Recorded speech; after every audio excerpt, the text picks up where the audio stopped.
America और Iran के बीच तनाव एक बार फिर बढ़ता नजर आ रहा है। अमेरिकी राष्ट्रपति डोनाल्ड ट्रंप ने ईरान को लेकर बड़ा बयान दिया है। ट्रंप का कहना है कि ईरान समझौता करना तो चाहता है, लेकिन अभी वह ऐसी डील के लिए तैयार नहीं है जिसे अमेरिका सही समझे। ट्रंप ने स्ट्रेट ऑफ हॉर्मुज को लेकर दावा किया है कि इस समुद्री इलाके और इससे जुड़े जमीनी हिस्सों पर अमेरिका का पूरा कंट्रोल है। अमेरिका एक बार फिर हॉर्मुज को अपना बता रहा है और अब ईरान क्या करने वाला है, जानेंगे इस वीडियो में। आप देख रहे हैं न्यूज़ 18 का डिजिटल प्लेटफॉर्म और मैं हूं आपके साथ पल्लवी त्रिपाठी। रॉयटर्स के मुताबिक ट्रंप ने मीडिया से बातचीत में कहा कि ईरान की इच्छा समझौता करने की जरूर है, लेकिन उन्हें नहीं लगता कि ईरान अभी किसी सही समझौते के लिए तैयार है। यानी अमेरिका और ईरान के बीच बातचीत की संभावना पूरी तरह खत्म नहीं हुई है, लेकिन दोनों देशों की शर्तों में बड़ा अंतर बना हुआ है। ट्रंप के बयान से साफ है कि अमेरिका फिलहाल ईरान पर दबाव बनाए रखना चाहता है। उनका कहना है कि अमेरिका हालात पर नजर रख रहा है और आगे घटनाक्रम किस दिशा में जाता है इसका इंतजार कर रहा है। इस पूरे मामले में सबसे ज्यादा चर्चा ट्रंप के स्ट्रेट ऑफ हॉर्मुज को लेकर किए गए दावे की हो रही है।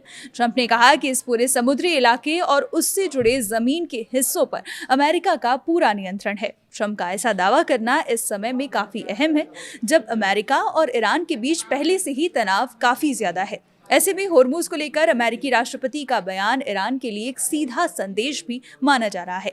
ट्रंप ने ईरान की आर्थिक स्थिति को लेकर भी काफी बड़ा बयान दिया। उन्होंने कहा कि ईरान के पास पैसा लगभग खत्म हो चुका है। ईरान की नौसेना और वायुसेना की हालत भी खराब है और देश अपने सैनिकों को सैलरी तक देने की स्थिति में नहीं है। हालांकि ये आंकड़े ट्रंप के दावे हैं। उनके बयान का सीधा मतलब ये है कि अमेरिका दबाव और प्रतिबंधों के कारण ईरान की आर्थिक स्थिति कमजोर हुई है। ट्रंप के बयानों के बाद ईरान की तरफ से भी मजबूत संदेश दिया गया। इस्लामिक रिवोल्यूशनरी गार्ड कॉर्प्स के प्रमुख अहमद वाहिदी ने कहा कि ईरान ने दुश्मनों के खतरे से निपटने के लिए मजबूत रक्षा कवच तैयार कर लिया है। राष्ट्रीय रक्षा उद्योग दिवस के मौके पर वाहिदी ने कहा कि अंतर्राष्ट्रीय प्रतिबंधों के बावजूद ईरान ने अपनी रक्षा क्षमता को लगातार मजबूत किया है। ईरान ने अपनी रक्षात्मक और आक्रामक क्षमताओं को बढ़ाया है और देश किसी भी संभावित खतरे से निपटने के लिए तैयार है। फिलहाल सबसे बड़ा सवाल यही है कि क्या दोनों देशों के बीच बातचीत के जरिए कोई रास्ता निकलेगा या तनाव और बढ़ेगा। एक तरफ ट्रंप कह रहे हैं कि ईरान बातचीत चाहता है, लेकिन सही डील के लिए तैयार नहीं है। दूसरी तरफ ईरान अपनी सैन्य ताकत और तैयारियों का भरोसा दे रहा है। यानी दोनों देशों के बयानों से फिलहाल समझौते की राह आसान नजर नहीं आ रही। अमेरिका दबाव बनाए रखने की बात कर रहा है, जबकि ईरान ये संदेश देने की कोशिश कर रहा है कि वह किसी भी सैन्य या रणनीतिक चुनौती का सामना करने के लिए पूरी तरह से तैयार है।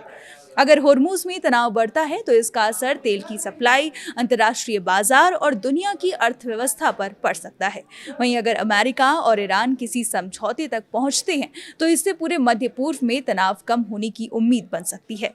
फिलहाल स्थिति यही है कि अमेरिका और ईरान दोनों अपने अपने रुख पर कायम हैं। ट्रंप के बयान ने जहां दबाव बढ़ाया है, वहीं ईरान की तरफ से आया जवाब बताता है कि वह पीछे हटने के मूड में बिल्कुल नहीं है। ऐसे में पूरी दुनिया की नजर अब इस बात पर है कि हॉर्मुज और अमेरिका ईरान तनाव को लेकर अगला कदम किसका होता है। आगे अपडेट्स के लिए बने रहिए हमारे साथ और देखते रहिए न्यूज़ 18।